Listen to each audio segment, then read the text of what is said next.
Ini Pak siapa ya? Pak Daniel ya, benar ya? Oke, oke. Mulai ya. Halo Pak Daniel dan rekan-rekan sekalian, pada pertemuan kita kali ini, kelompok kami akan membahas tentang on-page optimization yang terdiri dari saya, Daniel, Devita, Sheila, dan Deborah.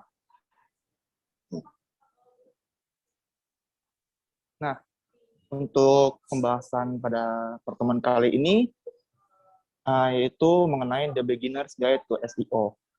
Next. Nah, di dalam artikel yang ditulis dari Moz, itu ada 7 langkah untuk mencapai successful SEO. Bisa teman-teman lihat dari gambaran di samping, itu mulai dari crawl accessibility, terus naik lagi ke campaign content, keyword optimize, dan seterusnya. Nah, nanti ini akan dibahas pada setiap chapter berikutnya. Okay, next. Chapter pertama mengenai SEO 101. Apa itu SEO dan kenapa SEO itu penting? Boleh next? Dan ini merupakan pembahasan yang akan kelompok saya bahas. Next.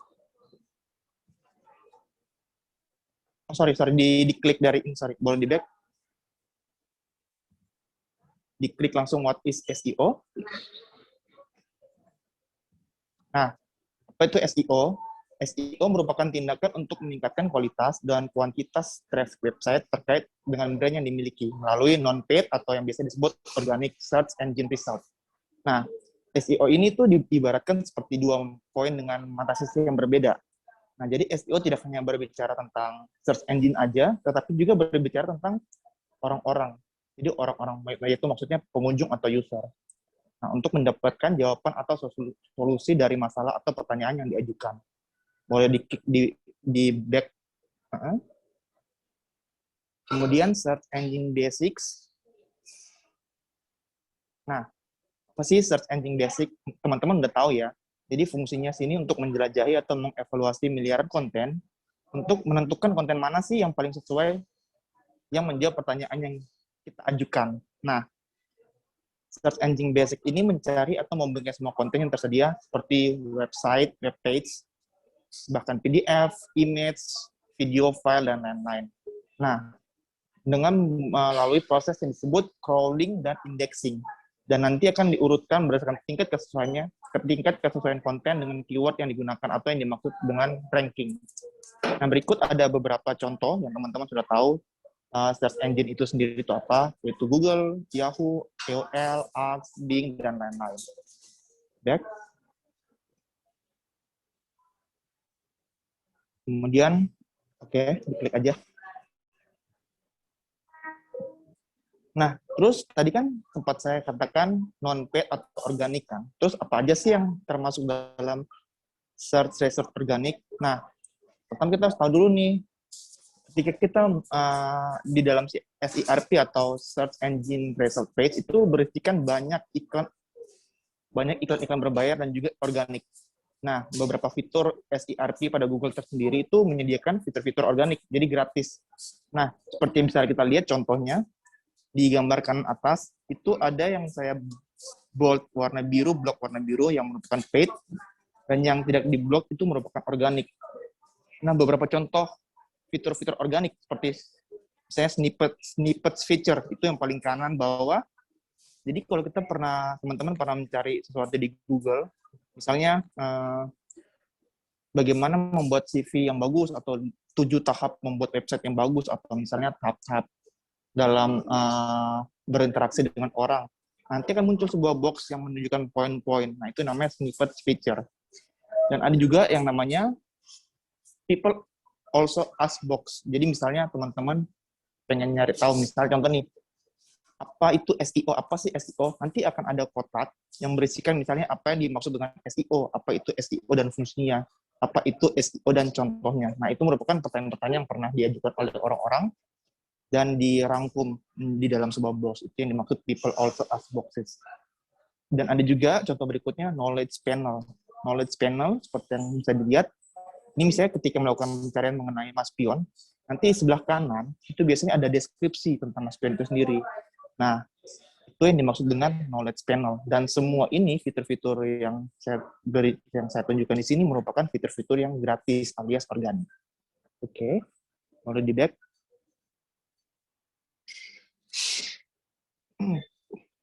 Oke, nggak apa. Oke. Nah, kemudian kenapa sih SEO itu penting? Nah, ini ada beberapa alasan kenapa SEO penting. Pertama, SEO itu meningkatkan kredibilitas. Ya pasti karena kita melakukan optimasi SEO, artinya bisnis online yang kita miliki menjadi lebih kredibel. Nah, website tersebut juga pasti memiliki kualitas yang lebih baik dan juga meningkatkan brand awareness. Ketika website kita memiliki kredibilitas yang lebih baik, otomatis akan meningkatkan brand awareness tersebut. Ketika brand awareness sudah meningkat, pasti banyak orang dong yang akan datang ke website kita.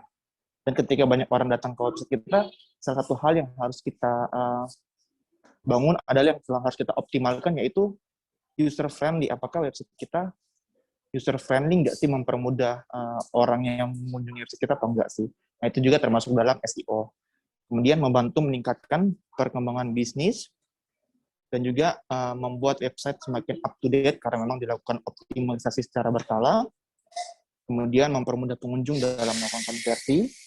Dan yang terakhir, SEO lebih murah. Maksudnya adalah karena yang tadi saya katakan bahwa banyak fitur-fitur gratis yang organik, itu dapat menjadi sebuah strategi untuk meningkatkan promosi dan promosi marketing dalam website kita. Oke, feedback lagi. Kemudian, should I hire an SEO professional consultant or agency?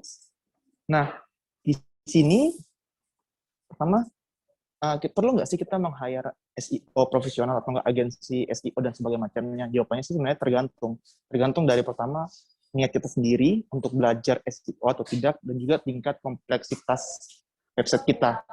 Nah, jika misalnya website kita masih dalam tahap yang biasa-biasa aja, yang masih belum terlalu kompleks, itu lebih baik kita melakukan sendiri. Tetapi misalnya ketika sudah kompleks dan kita pada akhirnya harus menyewa konsultan gitu, nah, di sini ada beberapa tips untuk dapat memilih penyedia SEO yang baik. Nah, yang pertama itu kita harus tahu dulu nih, ada beberapa kesalahan-kesalahan dalam memilih SEO company atau SEO agency. Yang pertama, menggunakan Google filter.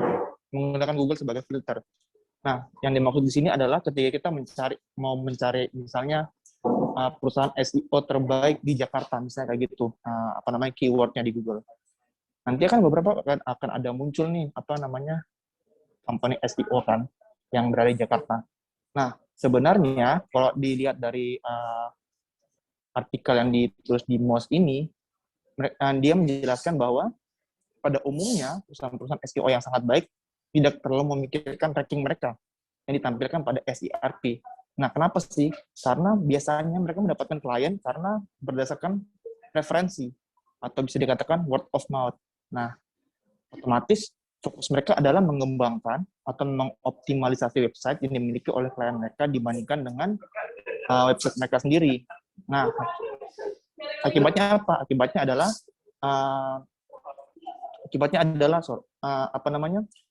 Perusahaan-perusahaan yang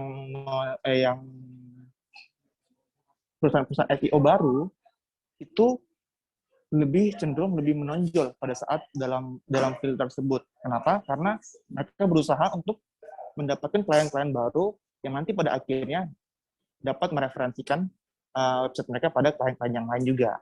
Seperti itu. Kemudian kedua, menggunakan top SEO list sebagai referensi.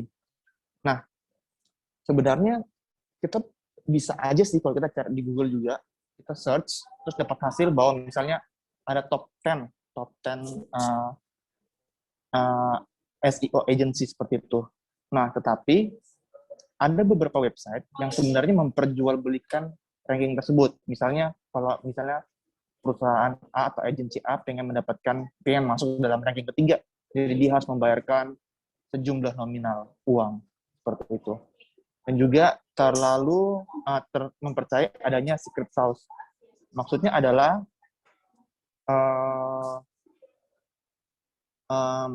misalnya seperti praktek-praktek sih yang dilakukan sama low quality SEO consultant misalnya. Mereka ketika kita bertanya sama mereka, ini gimana sih SEO, seperti apa sih pengembangannya, optimalisasi seperti apa sih, mereka kadang-kadang berkata seperti ini, oh kalau dari kami sih ada beberapa secret sauce atau enggak dibilang teknik rahasia dalam mengoptimalisasi SEO. Nanti hasilnya akan seperti ini. Nah, tetapi ketika kita bertanya, secret sauce-nya itu apa sih? Nah, pada umumnya mereka akan menjawab bahwa itu adalah rahasia dapur. Nah, dari ketiga yang tadi saya katakan, di sini terkadang orang-orang salah dalam memilih SEO. Terkadang mereka lebih percaya pada janji-janji yang sifatnya manis, atau enggak melihat dari filter-filter, atau enggak langsung secara refleks mempercayai top SEO list. Dan di mana seharusnya kalau di artikel ini menjelaskan, seharusnya kita mencari tahu komunitas atau enggak komunitas yang telah menggunakan SEO dan juga mencari tahu reviewnya seperti apa, bukan hanya langsung mempercayai list-list tersebut. Nah, kemudian ada juga 3 pro tips yang diberikan pada buku ini. Pertama, if SEO needs to be a core competency at your company, bring it in-house. Maksudnya adalah konsultan atau agensi sebenarnya akan lebih sulit untuk melakukan optimasi SEO jika hanya menjadi third party aja. Nah, oleh karena itu, optimalisasi SEO dapat dilakukan dengan cara menggunakan eksternal konsultan pada awalnya, dan kemudian meng-hire seseorang sebagai internal SEO konsultan untuk melakukan pekerjaan optimalisasi SEO pada website yang kita miliki. Yang kedua, if the quality of SEO falls that you are hiring are too pricey. Maksudnya adalah dari buku ini menjelaskan bahwa sebenarnya jasa konsultan SEO itu memiliki fee yang lebih tinggi, Nah, oleh karena itu, untuk meminimalisirnya, artikel ini memberikan tips bahwa lebih baik SEO tersebut kita jadikan advisor dalam kurun waktu tertentu dan mempekerjakan seseorang yang memiliki level yang masih beginner atau masih novice untuk dilatih. Nah, tetapi sekali lagi cara seperti ini balik lagi kita harus memiliki budget untuk meng-hire orang baru tersebut. Dan yang terakhir, remember that SEO is not for everyone. SEO is extremely competitive. Nah, karena sifatnya yang sangat kompetitif, jika misalnya kita belum mampu atau misalnya belum bisa terlibat secara serius dengan SEO, alangkah lebih baiknya kita tidak melakukannya karena kurang begitu worth it. Misalnya kita menggunakan SEO untuk meningkatkan ranking website kita dari page kelima, yang di Google kan page kelima, untuk masuk ke page kedua atau page pertama. Nah, kecuali kalau misalnya, balik lagi, kalau perusahaan yang kita miliki itu memiliki budget dan waktu yang cukup untuk benar-benar komit untuk melakukan pengoptimalisasian tersebut. Oke, boleh di back lagi. Yang terakhir, right hat dan back hat SEO. Nah, kalau dari artikel ini dibagi 2 nih tipe strategi SEO, yaitu white hat dan black hat. Bisa dikatakan bahwa white hat itu adalah cara yang dianjurkan oleh praktik-praktik di dalam search engine, sedangkan black hat adalah cara-cara ilegal atau cara-cara curang. Bisa kita lihat kalau yang black hat sendiri itu misalnya menduplikasikan konten atau enggak melakukan invisible text atau hidden text. Juga bisa melakukan cloaking atau redirecting the user to another site or page. Yang terakhir, membuat tautan yang tidak relevan dengan isi kontennya. Sedangkan kalau white hat, itu pertama jelas kontennya itu pasti relevan. Kemudian well-labeled image. Ketiga juga relevan dengan link atau referensi. Terus keempat, sentence-nya itu bagus, grammar-nya itu benar, terus spelling-nya juga benar. Terus menggunakan standar HTML yang benar, dan juga pasti unik dan juga relevan pada page title. Oke, boleh di next aja. Oke, yang kedua mengenai how search engine word crawling, indexing, and ranking akan dijelaskan oleh rekan saya, Mbak Devita. Silakan. Baik, saya akan menjelaskan untuk chapter 2 ini dengan tema How Search Engine Works, mulai dari crawling, indexing, dan ranking. Next. Nah, di sini pada bagian ini mungkin bisa dilihat ya, ada 3 fungsi utama dalam Search Engine Works. Nah, yang pertama adalah crawling, yang kedua indexing, dan yang ketiga adalah ranking. Crawling di sini adalah menjelajahi konten di internet atau melihat-lihat kode atau konten yang disiapkan pada setiap URL yang mereka temukan. Nah, sedangkan indexing di sini adalah setelah proses crawling yang telah dilakukan, maka terdapat proses menyimpan dan mengatur konten yang ditemukan selama proses crawling yang tadi. Sedangkan ranking di sini adalah setelah proses crawling dan indexing, maka proses selanjutnya ranking, di mana di sini akan menyediakan konten-konten yang akan menjawab pertanyaan dari para searcher atau pengguna ya, atau pencari dengan yang paling relevan. Nantinya akan diurutkan dari yang paling relevan hingga yang paling tidak relevan. Nah, mari kita bahas satu persatu. Next. Ya, sekarang kita masuk ke crawling ya, yang pertama. Crawling di sini adalah sebuah tahapan di mana search engine Google mengirimkan sebuah robot atau yang biasa disebut dengan crawler atau spider untuk menemukan konten baru ataupun konten lama yang tentunya sudah diperbarui. Nah, biasanya di sini bervariasi ya, bisa berupa halaman web, gambar, maupun video yang diunggah pada internet. Nah, sedangkan proses crawling itu sendiri gimana sih caranya gitu ya?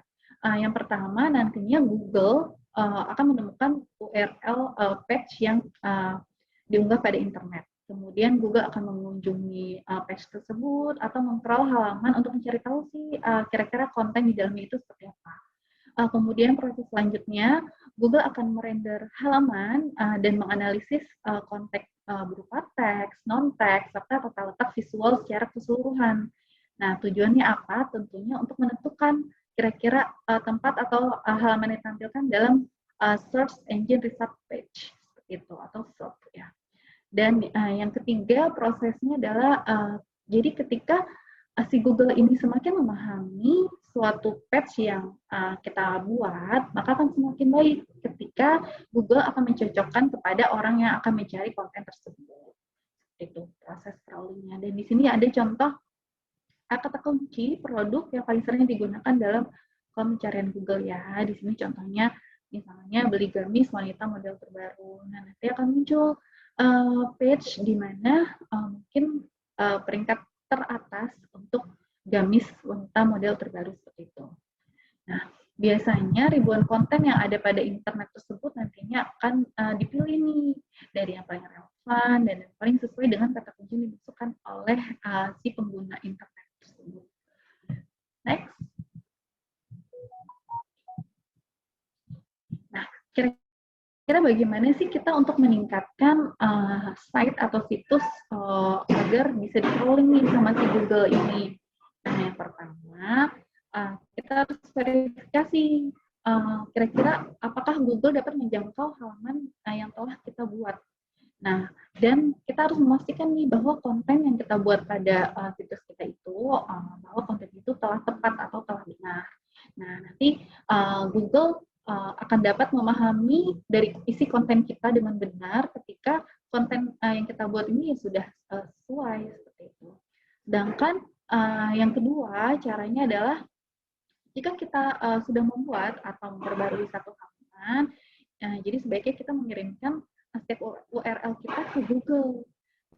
Nah, melalui contohnya melalui sitemap. Di sini sitemap itu maksudnya adalah salah satu cara agar setiap halaman situs dapat ditemukan dan diindeks nantinya oleh Google dengan mudah dan cepat ya tentunya oleh spiders atau dari search engine.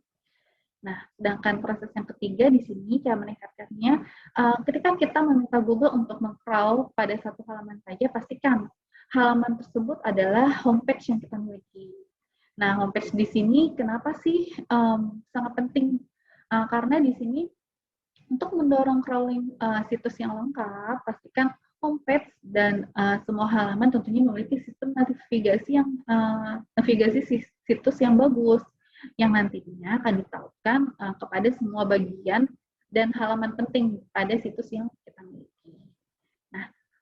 selanjutnya, proses yang keempat, cara meningkatkannya, ketika kita meneruskan halaman kita ke halaman lain yang sudah diketahui Google, perhatikan baik-baik apakah link yang diiklankan itu misalnya nih ya, sudah sesuai atau belum dengan pedoman webmaster Google. Nah, ini bisa nanti di Google untuk guideline webmaster Google-nya seperti apa. Nah, next.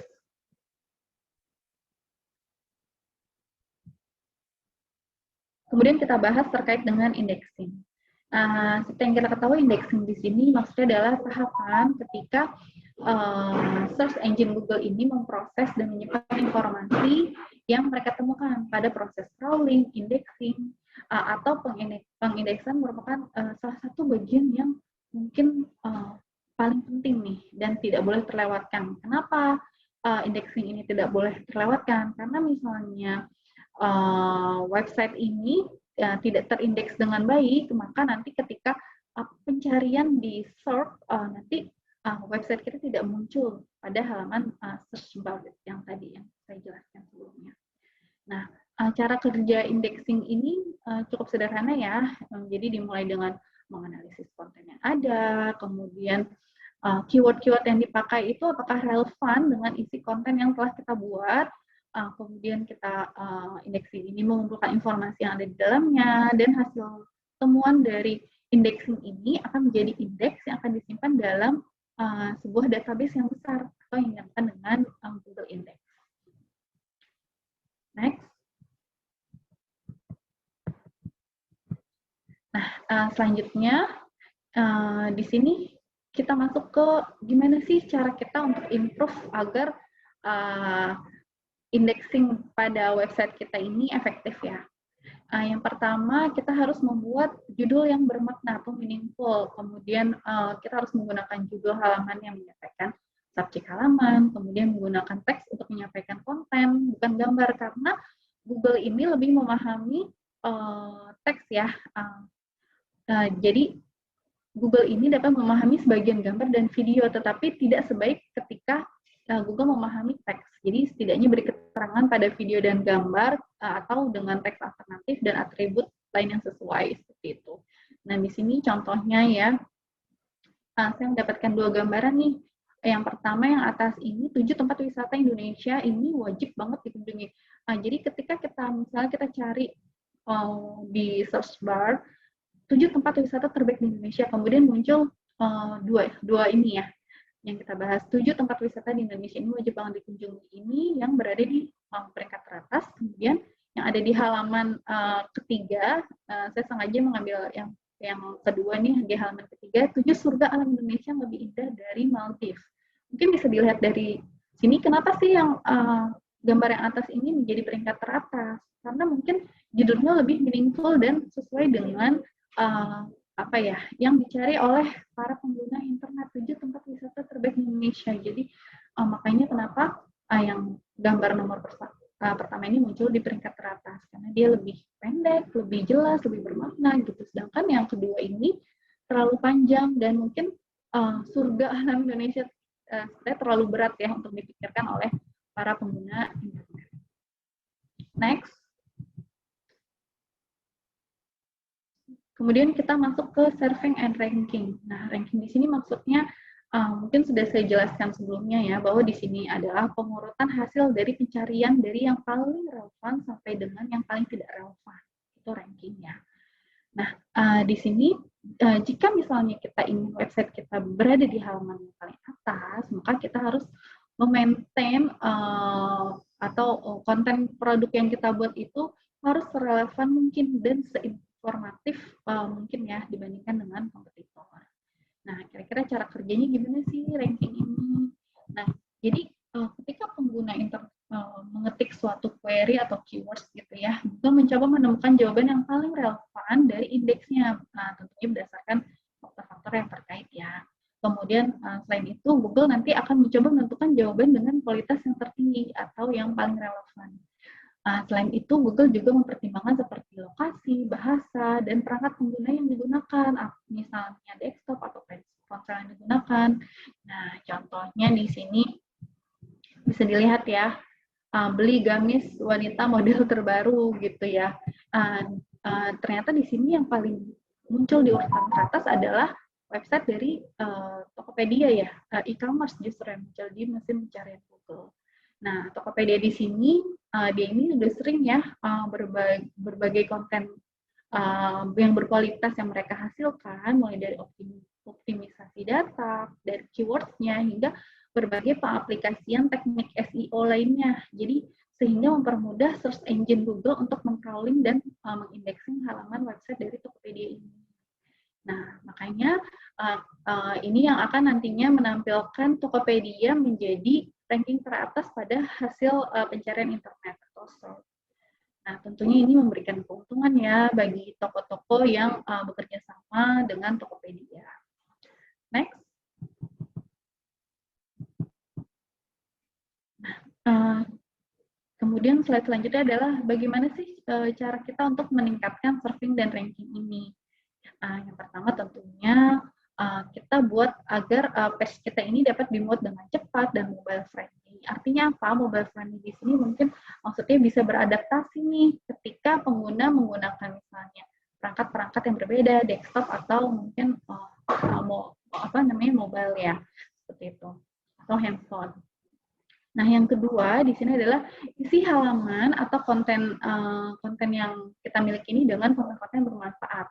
Dan pastinya tentukan konten ini sifatnya relevan ya. Jadi nanti tingkat keakuratannya ketika dalam hasil pencarian search itu dapat paling relevan atau teratas rankingnya. Dan yang ketiga tipsnya di sini kita bisa ikuti guidance dari webmaster Google untuk memastikan pengalaman pengguna yang berkualitas. Next.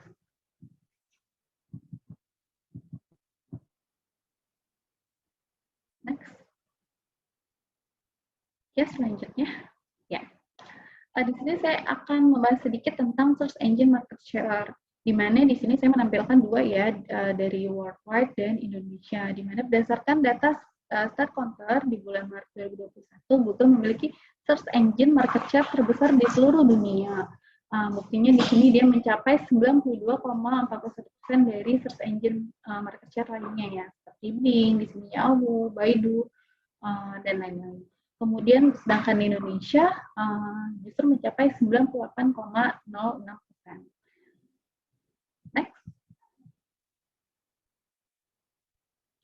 Nah, sekarang kita akan membahas kira-kira kita balik lagi ke crawling ya.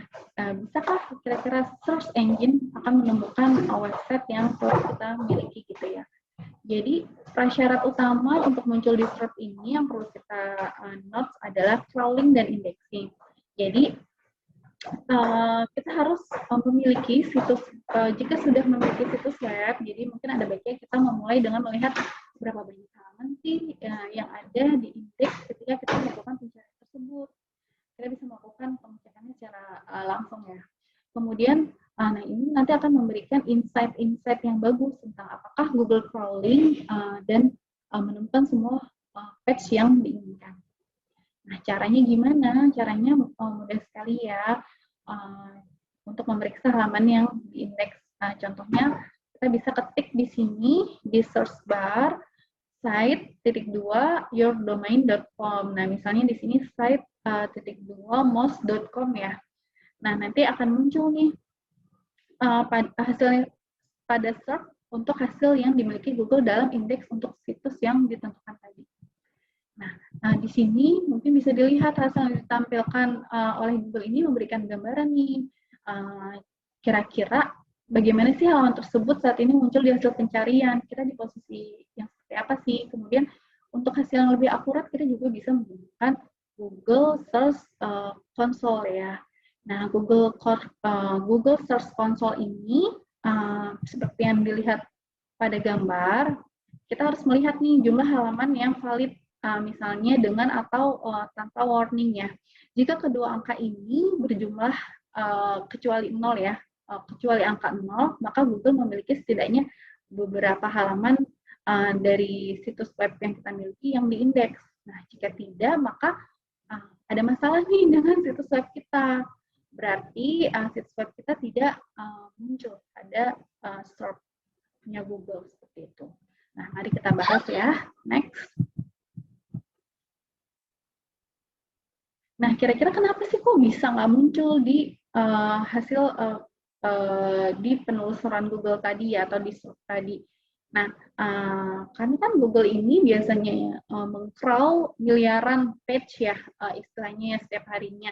Nah, jadi tidak tertutup kemungkinan bahwa ada beberapa situs yang mungkin bisa saja terlewat. Nah, jika crawler di sini melewatkan situs tertentu, mungkin bisa disebabkan oleh beberapa alasan nih.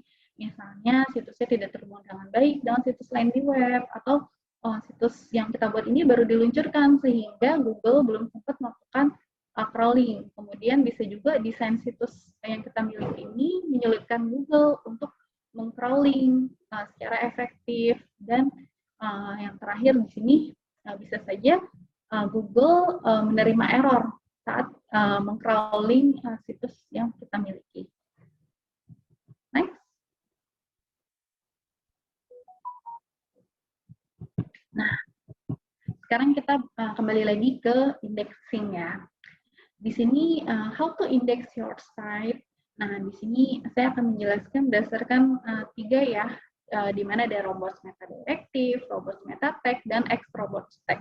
Nah, robots meta directive di sini maksudnya adalah instruksi yang dapat kita berikan kepada search engine tentang bagaimana sih kita ingin diperlakukan pada halaman website yang kita miliki. Nah, misalnya kita mau memberitahu crawler dengan hal-hal seperti don't index this page in source result, atau jangan indeks halaman ini dalam hasil pencarian. Nah, bisa juga kita menggunakan robots meta tag. Kalau robots meta tag ini maksudnya adalah kita dapat mengecualikan semua atau search engine tertentu saja, itu bisa dengan robot meta tag. Nah, contohnya kuncinya di sini adalah no index. Jadi kita tambahkan kata-kata no index. Nah, ini seperti yang pada gambar ya. Kemudian yang ketiga adalah X robot text.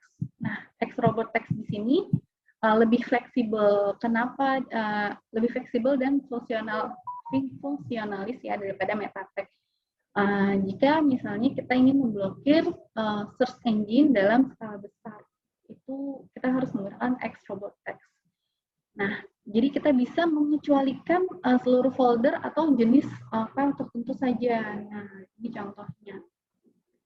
Seperti ini, untuk X robot text. Nah, kita masuk ke slide selanjutnya. Ya. Sekarang kita kembali ke ranking. Kira-kira bagaimana sih search engine ini memberi peringkat pada sebuah URL? Nah, untuk menentukan relevansinya, biasanya search engine ini menggunakan suatu algoritma, yaitu suatu proses atau formula di mana informasi yang disimpan atau diambil ini dapat diurutkan dengan cara yang lebih relevan, seperti itu. Nah, biasanya Google ini membuat algoritmanya ini mengalami perubahan ya, tidak selalu sama. Kenapa sih algoritma dari Google ini sering berubah? Tentunya tujuannya untuk meningkatkan kualitas pencarian secara keseluruhan untuk pengguna dari internet itu sendiri. Nah, yang pertama di sini kita bahas untuk what search engine ya. Apa sih yang diinginkan oleh mesin pencari itu? Jadi, misalnya ketika kita ingin melakukan searching pada konten rekomendasi atau listicle ya. Misalnya di sini kita mau tahu kipas angin terbaik gitu ya. Jadi walaupun misalnya dari perusahaan kipas anginnya ini tidak selalu mengeluarkan produknya setiap hari, tapi Google tahu nih dan bisa memberikan rekomendasi dari beberapa bulan atau tahun yang lalu yang kualitas kipas angin terbaik ini, dan dia membuat listing misalnya 10 kipas angin terbaik seperti itu.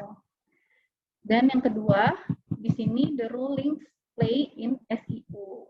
Nah, maksudnya apa di sini? Ini terkait dengan backlinks dan atau inbound links, di mana di sini maksudnya adalah tautan dari situs web yang mengarah kepada situs web yang kita miliki, sedangkan internal links ini adalah tautan di situs kita sendiri yang mengarah ke page yang lain di situs yang sama. Itu bedanya, makanya digambarkannya seperti ini. Nah, semakin ketika kita memiliki semakin banyak backlink, maka semakin page kita atau situs kita itu dianggap penting dan bermanfaat dan bisa dipercaya. Nah, kenapa sih? Makanya ini merupakan faktor yang utama menjadi penentu dari Google ranking itu sendiri. Nah, tapi kita harus berhati-hati nih ketika konten yang kita miliki ini backlinknya pokoknya kita harus tetap jaga nih kualitasnya untuk tetap berkualitas tinggi ya. Karena kadang-kadang kita hanya memikirkan backlink yang asal-asalan atau dari website yang tidak jelas yang tidak relevan dengan page kita seperti itu. Nah, yang ketiga di sini adalah the role content plays in SEO. Nah, ini terkait dengan rank brain atau Google Rank Brain. Nah, jadi di sini Google Rank Brain ini maksudnya adalah kecerdasan buatan yang dimiliki oleh Google ini yang merupakan seperti learning machine yang menangani dan mengelola sebagian besar dari permintaan pencarian yang masuk ke Google dan nantinya akan diubah menjadi hasil pencarian. Contohnya misalnya hotel murah di Kuta, kemudian nanti nyambung lagi ke hotel terbaik di Bali dan hotel keluarga misalnya. Nah, Google menggunakan data pencarian yang sebelumnya biasanya untuk memberikan hasil yang relevan. Nah, inilah contoh dari rank brain yang digunakan oleh Google dengan menggunakan vektor kata untuk menunjukkan hasil yang mungkin disukai oleh para pengguna internet. Nah, yang keempat di sini adalah engagement matrix. Nah, engagement matrix di sini maksudnya adalah data yang mewakili bagaimana si penelusur ini berinteraksi dengan situs yang kita miliki dari hasil penelusuran. Nah, contohnya seperti clicks, time on page, bounce rate, dan pogo sticking. Nah, clicks di sini maksudnya adalah seberapa besar sih kunjungan dari pencarian pada website kita. Kemudian time on page di sini mungkin jumlah waktu yang dihabiskan oleh pengunjung dari website kita sebelum mereka meninggalkan halaman dari website yang kita miliki. Sedangkan bounce rate di sini biasanya terkait dengan persentase dari semua sesi situs website di mana para pengguna hanya melihat pada satu halaman website yang kita miliki. Nah, sedangkan pogo sticking di sini maksudnya adalah ketika si pengguna internet ini mengklik hasil organik dan kemudian dengan cepat kembali ke shop untuk memilih hasil yang lainnya. Next.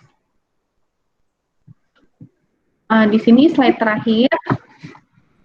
Di sini saya akan menjelaskan terkait dengan the evolution of search result dan localized search.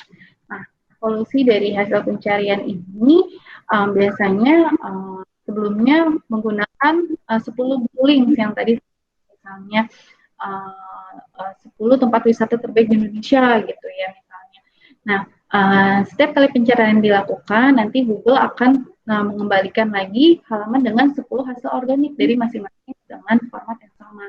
Nah, saat ini Google mulai menambahkan hasil dalam format baru nih pada halaman pencarian mereka. Jadi disebut dengan fitur sort. Nah, fitur-fiturnya apa saja? Di sini ada paid advertisement, kemudian feature snippets, people also X boxes, kemudian local map pack, knowledge panel, dan site link. Sedangkan localized di sini terdapat 3 komponen utama ya. Di sini ada relevance, distance, means. Relevan di sini kira-kira berapa cocok sih bisnis lokal yang ada di sekitar dari pencari. Nah, di sini untuk memastikan bahwa bisnis melakukan segala yang dapat dilakukan agar relevan nih dengan si pengguna internetnya ketika melakukan searching. Nah, contohnya misalnya kafe terbaik di Jakarta Selatan. Nah, nanti akan diberikan search results yang relevan sesuai dengan pencarian dari si pengguna internet ini. Kemudian untuk distance ini lebih jarak nih ketika kita melakukan searching untuk misalnya bengkel sepeda di Jakarta dengan ketika kita berada di luar kota gitu. Nah, itu nantinya akan berbeda karena menggunakan lokasi geografis ketika saat kita menggunakan searching pada internet tadi.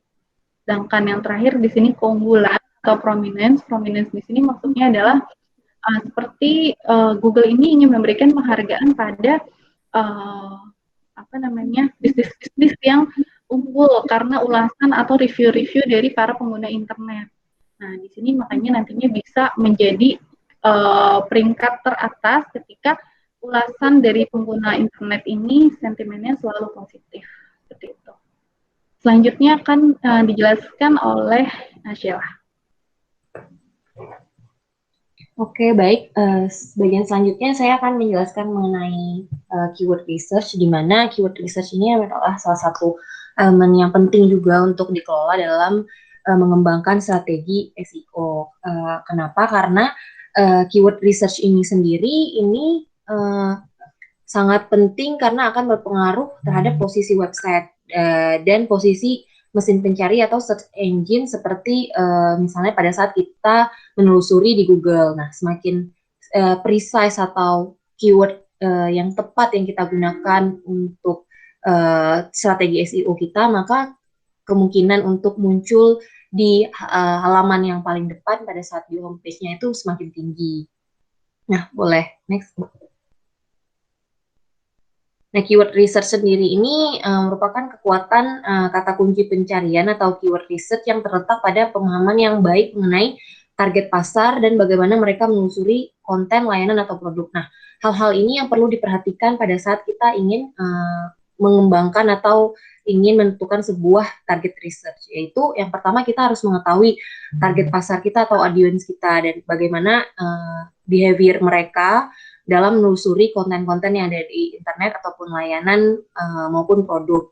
Nah, keyword research ini sendiri itu memberikan data penelusuran spesifik yang dapat membantu menjawab pertanyaan seperti apa yang dicari orang, berapa banyak orang menelusurinya, dan format apa yang mereka menginginkan dari informasi itu. Nah, hal-hal ini yang jadi pertimbangan bagi pada saat kita ingin mengembangkan SEO itu sendiri.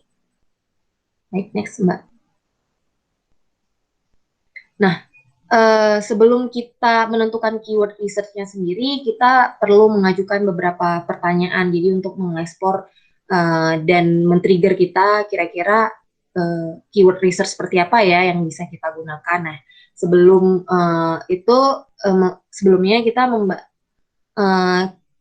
kita harus tahu bahwa tujuan dari SEO ini adalah membantu bisnis tumbuh melalui pengoptimalan search engine. Nah, kita harus terlebih dahulu memahami profil pelanggan dan sasaran mereka. Jadi kayak kita harus tahu pelanggan yang kita sasar ini seperti apa. Misalnya kita menjual produk apparel atau clothing line. Nah, clothing line kita ini penggunanya, profilnya apakah mereka kaum milenial atau orang yang tergolong modis atau barang yang kita jual justru sebaliknya adalah barang-barang yang sebenarnya untuk mereka yang lebih suka gaya yang simple. Nah, hal-hal seperti itu tuh perlu menjadi concern sebelum kita menentukan keyword research. Nah, selanjutnya banyak juga nih yang menjadi challenge-nya adalah mereka melewati langkah perencanaan tersebut untuk dalam mengembangkan keyword research. Nah,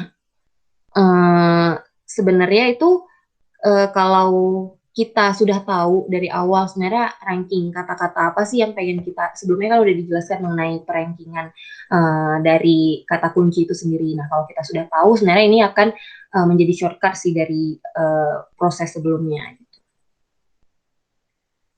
Dan yang menjadi challenge-nya juga adalah ranking dan apa yang sebenarnya diinginkan oleh audiens itu seringkali merupakan dua hal yang sangat berbeda. Jadi berfokus pada audiens dan kemudian menggunakan data kata kunci untuk mengasah wawasan tersebut akan membuat campaign kita itu jauh lebih sukses daripada berfokus pada pada kata kunci. Jadi bisa aja tuh kadang orang yang mencari informasi di internet itu tuh kayak random dan mereka bisa mengeluarkan bisa aja sebenarnya mereka mencari sesuatu tapi tidak menggunakan kata kunci yang sebenarnya common digunakan.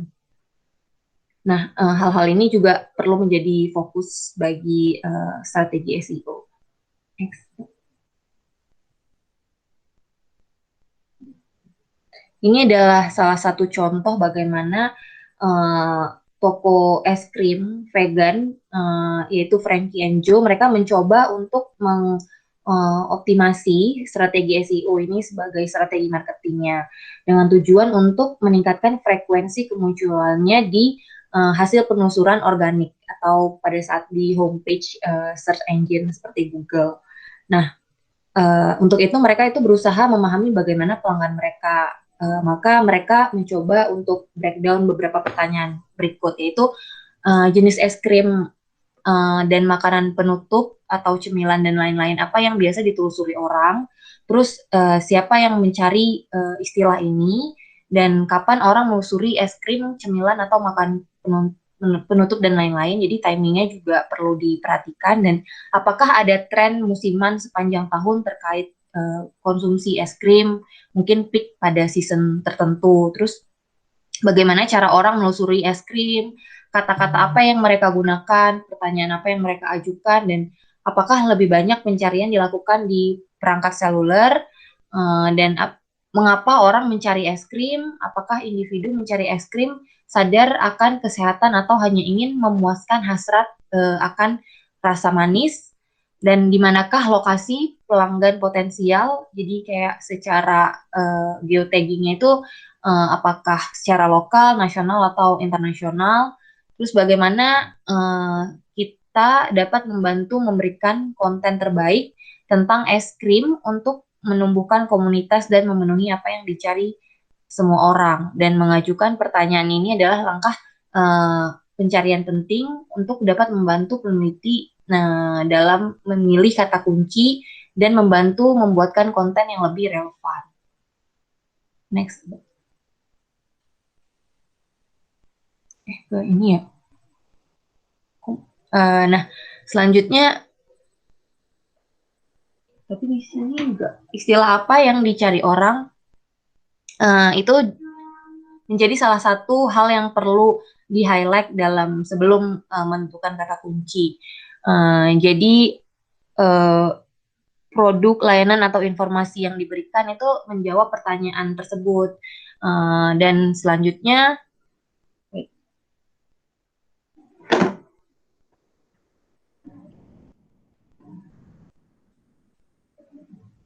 menemukan kata kunci, hal-hal seperti produk, layanan, atau topik lain yang menjadi alamat situs web adalah kata kunci yang baik. Jadi kata kunci tersebut itu dapat dimasukkan ke dalam keyword research tool untuk menemukan volume pencarian bulanan rata-rata atau kata kunci serupa. Jadi kayak perlu juga dilihat kira-kira untuk dalam kurun waktu tertentu itu kata kunci apa sih yang paling sering muncul dan kayak sering digunakan dan biasa juga sering dicari orang. Jadi kemungkinannya pada saat kita melakukan strategi SEO itu website kita atau homepage kita itu lebih memungkinkan untuk bisa mendapatkan exposure gitu. Nah, setelah memasukkan kata kunci ke dalam alat penelitian kata kunci tersebut, tools yang dapat membantu untuk mencari tahu kata kunci apa sih yang bisa kita gunakan sebagai referensi. Nah, pertanyaan umum dan topik untuk konten yang yang perlu juga kita perhatikan. Jadi, misalnya sebagai contoh, ini ada salah satu wedding florist. Jadi kayak kita ada di orang mencari kata kuncinya wedding florist. Nah, pada saat mengetik wedding dan florist itu ke dalam alamat penelitian kata kunci atau keyword research ini, kita akan menemukan istilah terkait yang sangat relevan dan sangat sering ditelusuri seperti wedding decoration, bridal flowers, wedding flower vendor. Nah, bagi orang-orang yang ingin memang memasarkan jasa yang terkait wedding florist tersebut, maka bisa menggunakan keyword-keyword tersebut sebagai referensinya. Next. Nah, selanjutnya diversifikasi. Jadi, penting bagi kita bahwa sebenarnya ranking di keyword itu bukan berdasarkan dari website. Jadi, SEO itu muncul keyword research-nya itu biasa bukan dari website, tapi dari halaman. Nah, kadang tuh, tapi bisa juga orang-orang tuh, apalagi yang brandnya gede itu, mereka itu biasa kayak lebih memiliki kemungkinan untuk muncul di paling depan. Uh, dan tapi ada beberapa juga website yang dia tuh sebenarnya banyak yang datang, walaupun sebenarnya muncul di halaman search engine-nya itu tidak terlalu di atas, atau biasanya juga munculnya juga tidak di laman-laman awal, tapi karena mereka sering memproduksi konten-konten yang benar-benar relevan, dan juga mereka memanfaatkan strategi lain seperti misalnya kayak marketing campaign atau affiliate marketing lainnya yang kayak bisa terintegrasi atau nyambung ke halaman website tersebut. Nah, traffic website itu tetap tinggi. Jadi tidak selamanya itu menumbuhkan SEO untuk agar halaman kita muncul di depan itu sebenarnya efektif untuk meningkatkan traffic dari website. Jadi tetap harus bagaimana kita mengelola konten dari website itu sebaik mungkin. Jadi orang-orang juga punya intensi untuk mengakses website kita. Next, Mbak. Nah, yang perlu juga diperhatikan adalah kita harus tahu seberapa sering sih sebenarnya istilah yang ingin kita gunakan tersebut dicari. Ini terkait bagaimana volume pencarian dari suatu keyword research tertentu. Nah, semakin tinggi volume pencarian untuk kata kunci atau frasa kata kunci itu, semakin banyak biasanya diperlukan upaya untuk mencapai peringkat yang lebih tinggi, karena berarti kayak orang-orang tuh sudah banyak menggunakan keyword research itu sebagai keyword research untuk SEO-nya. Nah, sehingga dibutuhkan effort double up effort sehingga nantinya ketika kita menggunakan keyword research itu kita juga bisa berada di peringkat halaman yang di atas gitu. Nah, ini sering disebut sebagai kesulitan kata kunci yang terkadang menyertakan fitur SERP atau Search Engine Research. Nah, itu seperti cuplikan unggulan, grafik, dan carousel, dan lain-lain. Sehingga itu kayak membuat halaman kata kunci, hasil dari kata kunci kita itu tuh kesulitan untuk muncul di awal. Dan biasanya juga merek-merek besar itu menempati 10 hasil teratas untuk kata kunci dengan volume tinggi. Jadi untuk brand-brand yang masih baru establish itu akan membutuhkan effort untuk agar mereka itu bisa eksis dengan kata kunci yang digunakan. Nah, biasanya semakin tinggi volume penelusuran, semakin besar persaingan dan upaya yang dibutuhkan untuk mencapai kesuksesan peringkat organik. Namun, jika terlalu rendah juga itu dapat beresiko tidak menarik bagi pencari untuk akses ke situs tersebut. Nah, dalam banyak kasus itu paling menguntungkan untuk menargetkan istilah penelusuran persaingan yang sangat spesifik dan lebih rendah. Jadi, nggak selamanya kata-kata yang common dicari itu sebenarnya yang harus digunakan, karena ada kalanya apabila misalnya orang kebetulan memang untuk mencari suatu produk dia menyertakan kata kunci yang sangat spesifik, dan dengan sangat spesifik tersebut pada saat mereka mengetik itu di halaman search engine, yang muncul justru malah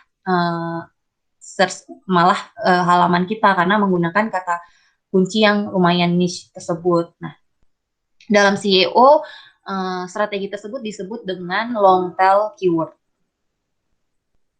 Next, Mbak. Nah, apa sih long tail keywords itu? Jadi seperti yang udah dibahas sebelumnya, bahwa kata kunci dengan volume pencarian yang sangat tinggi, yang misalnya rata-rata 5.000 sampai 1.000 words sebulan itu kadang justru bisa menunjukkan arti atau maksud yang ambigu. Misalnya kayak kita nyari pizza, pasti kayak semua orang tuh keyword pizza itu udah di mana-mana gitu. Nah, pada saat kita ketik pizza di halaman Google, itu munculnya tuh jadinya bisa terkait penjelasan pizza, restoran pizza, atau misalnya kayak makanan-makanan yang khas Itali. Nah, jadi terlalu ruas range-nya. Tapi kalau kita menggunakan long tail keyword ini, jadi kita bisa lebih spesifik menargetkan istilah-istilah tertentu yang biasa digunakan orang pada saat misalnya mereka ingin mengorder pizza. Jadi biasanya mereka kayak misalnya nyari restoran pizza terdekat gitu. Jadi kayak harus lebih precise dan lebih spesifik lagi kata-kata yang mau kita gunakan. Boleh next, Mbak.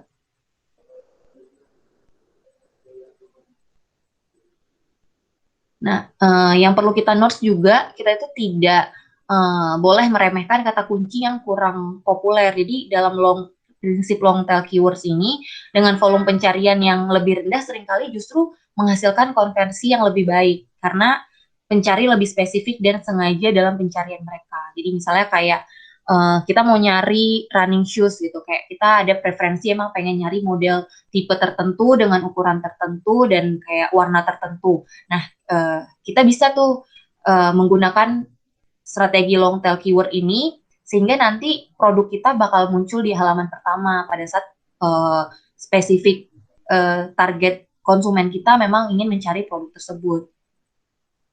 Next.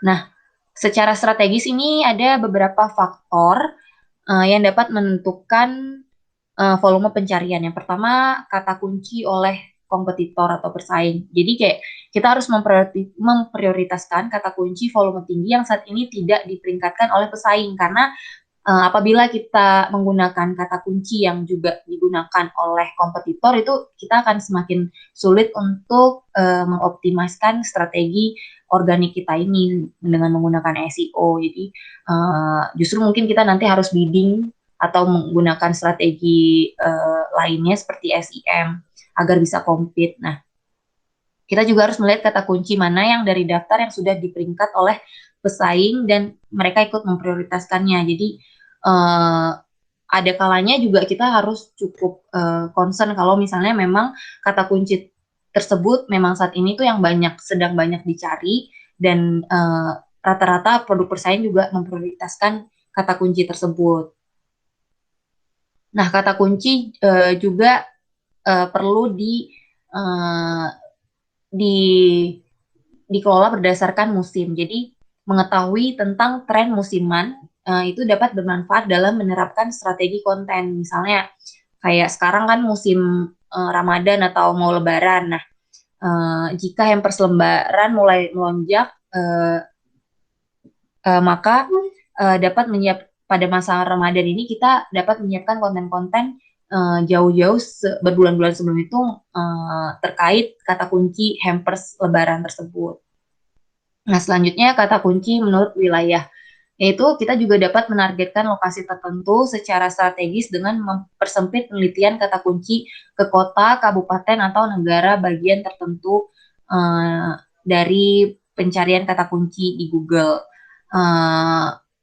Apa namanya, di Google itu juga kayak ada pilihan untuk minat menurut subkawasan dan selain itu juga saat ini kan kayak kita tahu ada kayak kita juga bisa search misalnya lokasi terdekat atau kayak nearby itu kayak secara otomatis juga Google nanti bisa langsung ngedirect ke lokasi-lokasi yang paling dekat dengan lokasi kita saat ini. Next, Mbak. Nah, yang perlu juga kita perhatikan adalah format seperti apa sih yang paling sesuai dengan yang diinginkan oleh pencari terkait keyword research ini. Sebelumnya kan di bab 2 itu kita kayak udah belajar tentang fitur SERP itu. Nah, latar belakang tersebut akan membantu kita memahami bagaimana pencari ingin menggunakan informasi untuk kata kunci tertentu. Jadi, format yang dipilih Google untuk menampilkan hasil penelusuran bergantung pada maksud dan setiap query memiliki satu query unik, seperti yang sudah dijelaskan sebelumnya oleh Mbak Devita. Nah, Google mendeskripsikan maksud ini dalam pedoman penelitian kualitas mereka atau quality rater guidelines sebagai know atau find information, do, accomplish a goal, website, find a specific website, or visit in person atau visit a local business. Next. Boleh next, Mbak.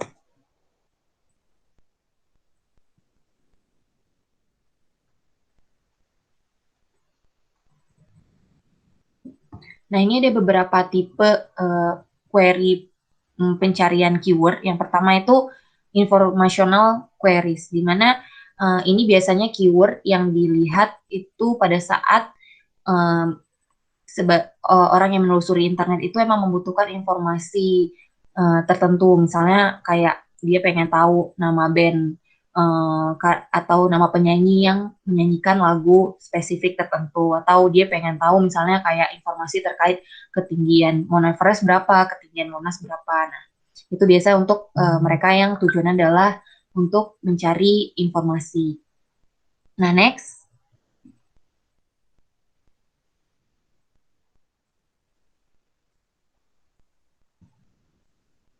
Selanjutnya navigational queries. Jadi itu berkaitan dengan bagaimana pencari ingin pergi ke tempat tertentu di internet atau ke alaman tertentu seperti Facebook, atau mungkin mereka ingin mengakses beranda Shopee. Jadi kayak mereka biasa nyari misalnya Facebook dan biasa langsung muncul alaman situs untuk login atau sign in di Facebook. Misalnya kayak kita pengen masuk ke emas.ui, itu juga biasa langsung kayak laman landing page untuk kita login di emas.ui. Next, Mbak. Nah, selanjutnya juga berdasarkan tujuan transaksional atau transaksional queries. Nah, biasanya ini pencari ingin melakukan sesuatu seperti membeli tiket pesawat atau kayak mendengarkan lagu. Jadi misalnya kayak biasanya kata kuncinya kalau mereka mau beli tiket pesawat, mereka ngetik kayak tiket murah ke Bali, atau kayak promo tiket Garuda Indonesia. Nah, atau mereka misalnya pengen buka YouTube untuk mendengarkan lagu tertentu. Next, Mbak. Nah, selanjutnya itu motif commercial investigation, yaitu di mana penelusur ingin membandingkan produk dan menemukan yang terbaik untuk kebutuhan spesifik mereka.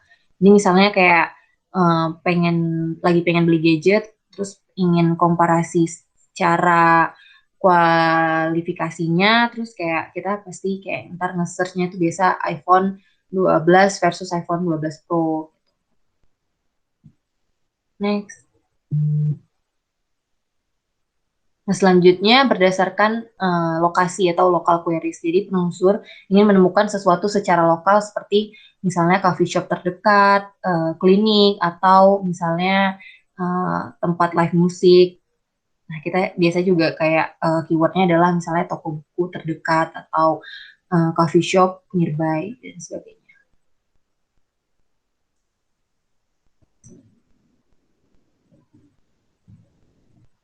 Nah, langkah penting dalam proses penelitian kata kunci adalah mensurvei landscape dari SERP tersebut. Nah, untuk kata kunci yang ingin kita targetkan dapat diukur berdasarkan maksud pencari dengan lebih baik. Jadi jika kita tahu jenis konten apa yang ingin target audiens lihat dari SERP tersebut, maka itu akan memudahkan kita untuk menentukan kata kunci. Google sendiri itu sebenarnya telah mengakomodir untuk mengevaluasi dengan cermat perilaku jadi dari triliunan pencarian dalam upaya menyediakan konten yang paling relevan dan diinginkan untuk setiap pencarian dari kata kunci tertentu.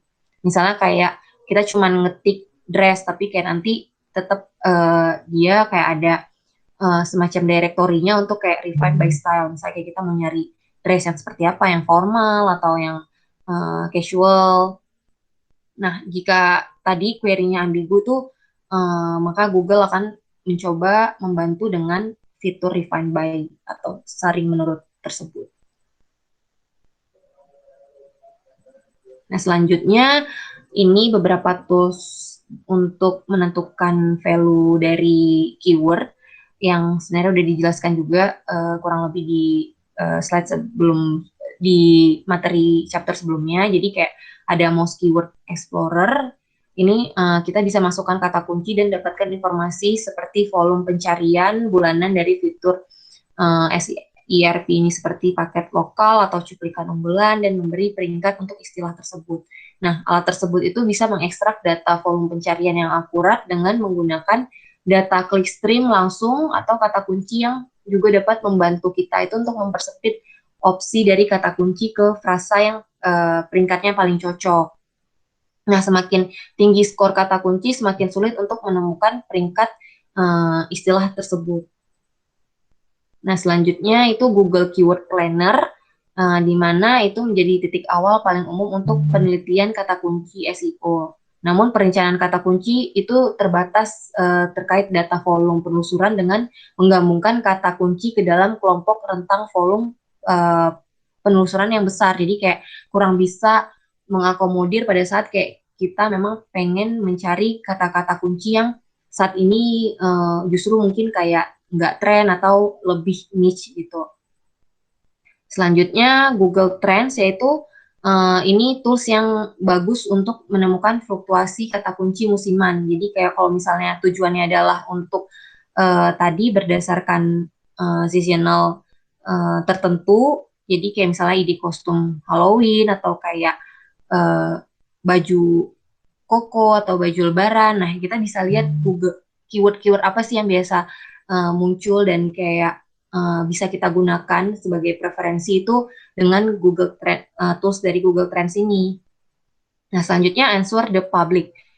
Ini adalah satu-satunya tools yang gratis yang berisi pertanyaan yang sering ditelusuri seputar kata kunci tertentu, juga dapat bersama-sama dengan digabungkan atau diintegrasikan dengan tools-tools gratis lainnya. Nah, tapi kata kuncinya itu memang sangat umum dan biasanya kayak berdasarkan alfabetikal gitu sih. Dan menurut volume penelusuran juga, jadi kayak mana yang paling sering orang search, biasanya itu dirankingkan berdasarkan tersebut. Nah, selanjutnya Spyful Keyword Research Tool, yaitu menyediakan beberapa data kunci kompetitif yang memang sangat spesifik atau sangat niche. Next, Mbak.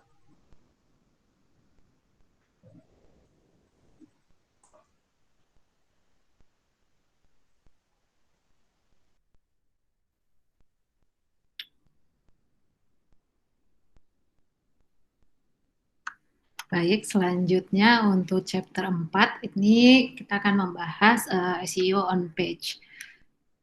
Nah, di bab ini kita akan membahas bagaimana sebuah konten itu dapat dioptimalkan melalui dari pengalaman pengguna, dari arsitektur informasi, dan bagaimana mempublikasikan konten untuk memaksimalkan visibilitas dan resonansinya dengan pengguna.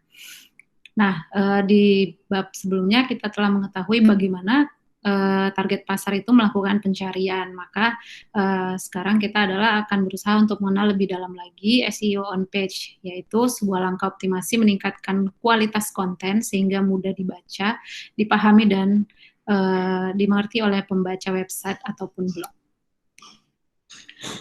Nah, yang pertama itu adalah creating your content. Nah, untuk membuat sebuah konten yang harus diperhatikan itu adalah yang pertama adalah keyword research. Ini merupakan sebuah aktivitas untuk mencari kata kunci yang sering digunakan oleh orang-orang pada search engine. Nah, tentunya keyword ini adalah yang sesuai dengan topik dari konten yang akan kita buat.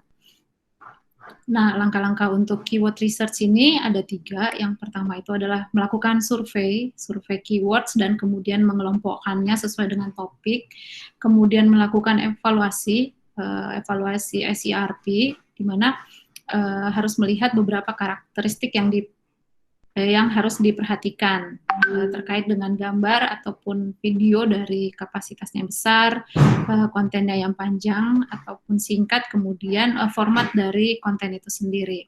Dan yang terakhir adalah bagaimana nilai unik yang dapat ditawarkan dari konten kita dibandingkan dengan halaman lain dengan keyword yang sama.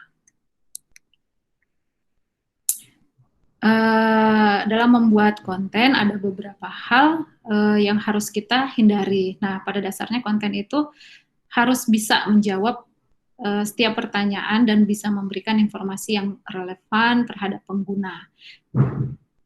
Saat konten itu dibuat hanya untuk mendapatkan rating, maka konten itu tidak sesuai dengan peruntukannya, karena rating itu merupakan salah satu alat untuk mencapai tujuan dari konten itu. Nah, yang harus dihindari yang pertama adalah thin content. Thin content ini adalah sebuah konten yang dianggap tidak berkualitas. Mengapa? Karena menurut dari mesin pencari search engine ini bahwasannya halamannya itu banyak, tapi informasi yang disampaikan itu cenderung sama. Nah, saat kita ingin membangun sebuah konten yang berkualitas, maka ini harus kita hindari.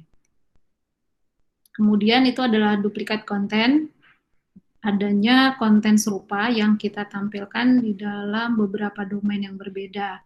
Atau bisa juga duplikat beberapa halaman berbeda di dalam domain yang sama. Selanjutnya itu adalah cloaking. Cloaking ini merupakan konten ataupun URL yang disajikan itu berbeda. Jadi saat itu disajikan kepada pengguna, dengan yang disajikan terhadap search engine itu berbeda, sehingga pengguna sering sekali tidak menemukan konten yang bisa memberikan informasi yang sesuai kepadanya. Nah, berikutnya itu adalah keyword stuffing. Nah, keyword stuffing ini memasukkan keyword yang tidak sesuai dengan kebutuhan, jadi secara berlebihan di dalam sebuah artikel. Nah, saat dilakukan praktek seperti ini, dia ini sebenarnya tujuannya untuk meningkatkan visibilitasnya di search engine dengan kata kunci tersebut. Tapi ini menunjukkan bahwasannya konten itu tidak memiliki nilai yang baik buat pengguna. Kemudian yang terakhir itu adalah auto generate content, di mana ini merupakan sebuah teknik dengan memanipulasi kata kunci yang dimasukkan oleh pengguna, dan kata kunci itu akan memanipulasi Googlebot dalam mengindeks suatu situs. Jadi dengan harapan ingin meningkatkan traffic website, tapi pengguna itu tidak akan dapat menemukan informasi yang dia butuhkan saat melakukan tautan terhadap auto generate content. Nah, itu tadi adalah hal-hal yang dihindari. Nah, hal-hal yang harus dilakukan itu adalah akan saya jelaskan di sini ya, sebagaimana Google itu akan memberikan peringkat pada halaman itu berdasarkan apa? Itu adalah berdasarkan dari jawaban yang terbaik. Nah, setiap halaman itu bisa memberikan nilai yang lebih bagi pengguna dan kualitas konten yang lebih baik daripada halaman yang lain. Nah, ini adalah rumus sederhana untuk membuat konten, ada 4. Yaitu yang pertama itu adalah kata kunci, mencari kata kunci yang diinginkan untuk peringkat halaman, kemudian mengidentifikasi halaman mana yang memiliki peringkat tinggi untuk kata kunci tersebut, kemudian kita bisa menentukan kualitas apa yang dimiliki oleh halaman dari konten kita, dan kita membuat konten yang lebih baik dari itu. Nah, konten 10x ini pertama kali diciptakan oleh Rand Fishkin. Istilahnya konten 10x ini adalah konten yang 10 kali lebih baik dari konten apapun yang dihasilkan oleh hasil penelusuran. Nah, dia ada kriteria, yaitu ada 6 kriteria. Yang pertama itu adalah dia harus memiliki UI UX yang baik dan menarik di perangkat apapun yang digunakan.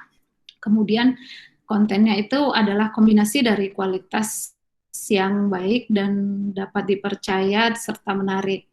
Nah, selanjutnya adalah cakupan dan detail yang berbeda dari yang lain yang melayani pengunjung dengan pengguna yang sama.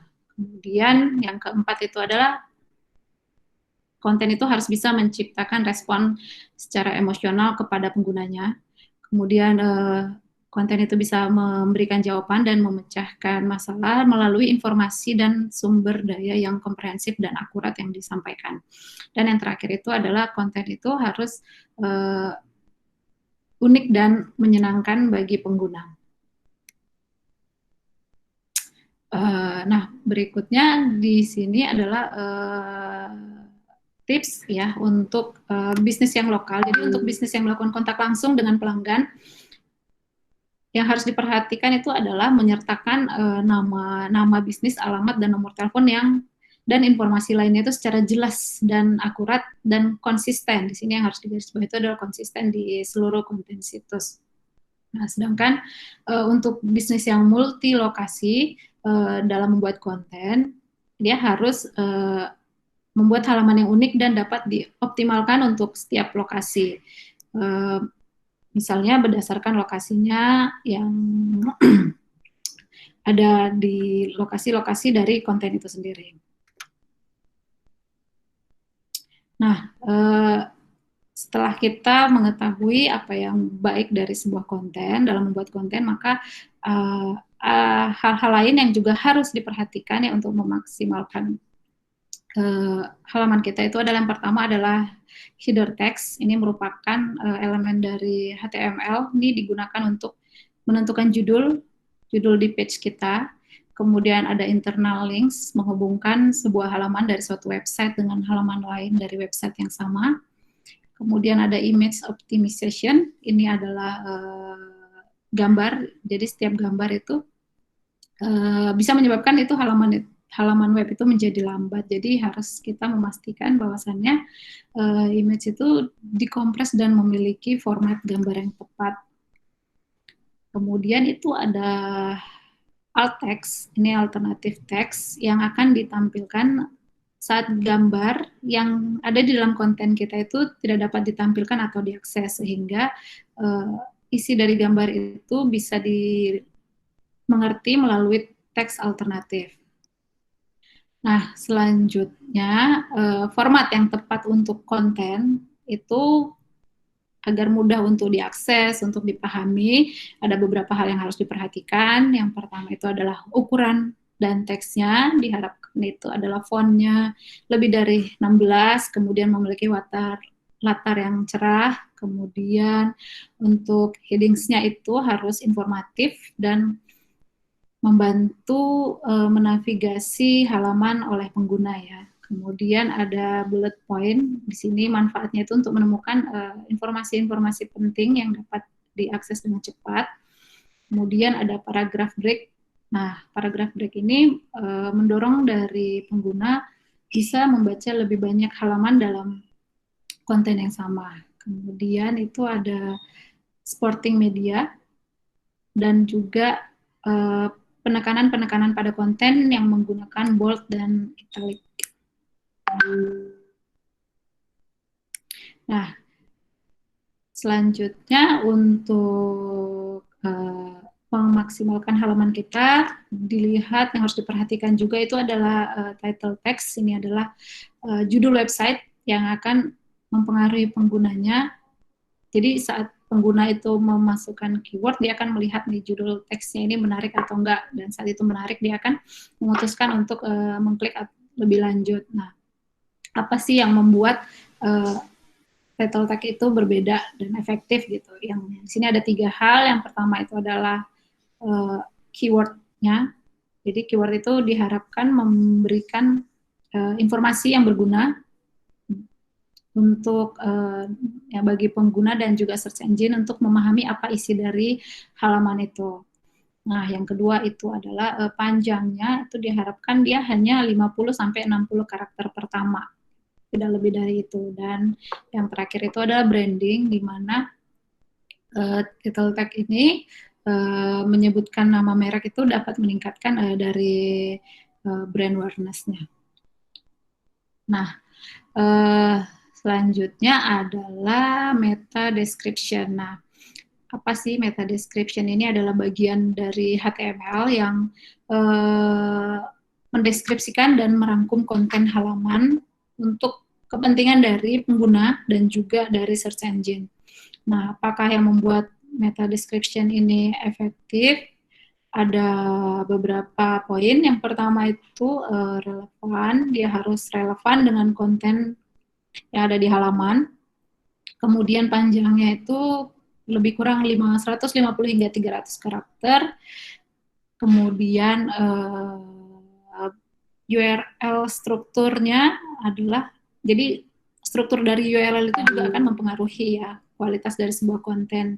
URL ini apa sih? Ini adalah lokasi atau alamat untuk setiap bagian konten yang ada di web. Nah, URL yang baik itu seperti apa? Itu adalah memiliki nama URL yang unik, foldernya itu teratur sesuai dengan konten di URL, URL-nya pendek, terus mengandung kata kunci, mudah dibaca, dan tentunya URL-nya menggunakan protokol aman, yaitu HTTPS yang sudah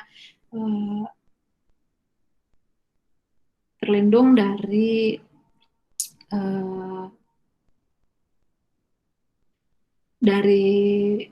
praktek yang tidak baik.